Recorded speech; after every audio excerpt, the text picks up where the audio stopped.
अगर द्रौपदी सवाल ना पूछती तो क्या वो अपराध अपराध कहलाता। इतिहास हमें ये नहीं सिखाता कि कौन कितना ताकतवर था। इतिहास ये सिखाता है कि किसने गलत के सामने आवाज उठाई।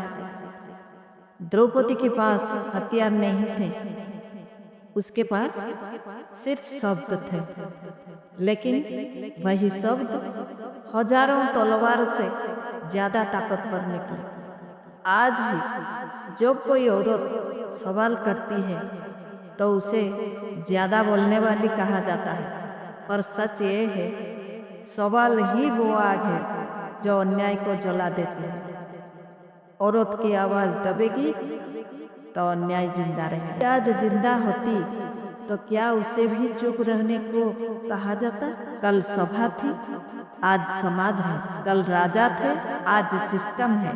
लेकिन एक चीज नहीं बदली, औरत से आज भी चुप रहने की उम्मीद। द्रौपदी ने चुप रहकर अपनी इज्जत नहीं बचाई, उसने बोलकर इतिहास बदल दिया। आज जो औरत बोलती है वो अकेली नहीं होती, वो आने वाली पीढ़ियों के लिए रास्ता बनाती है।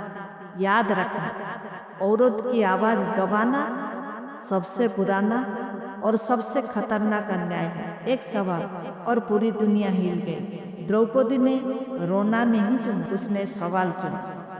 वो सवाल किसी राजा से नहीं था, वो सवाल पूरे समाज से था। क्या औरत इंसान नहीं है?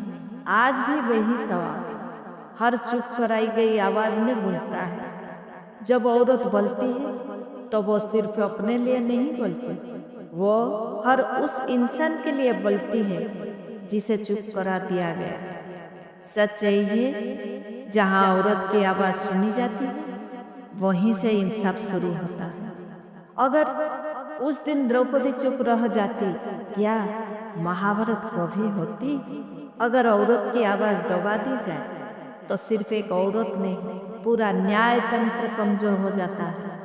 द्रौपदी ने सभा में सवाल पूछा था, वो चुप रह सकती थी, लेकिन उसने चुप्पी नहीं चुनी। उसकी आवाज ने राजाओं को कटघर में खड़ा किया, उसकी पीड़ा ने अधर्म को बेनकाब किया, और उसी आवाज से इतिहास का सबसे बड़ा युद्ध जन्मा।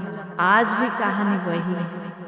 जब औरत बोलती है तो उसे शोर कहा जाता है, लेकिन सच ये है औरत की आवाज शोर नहीं, अन्याय के खिलाफ उठी हुई पहली ढाल है।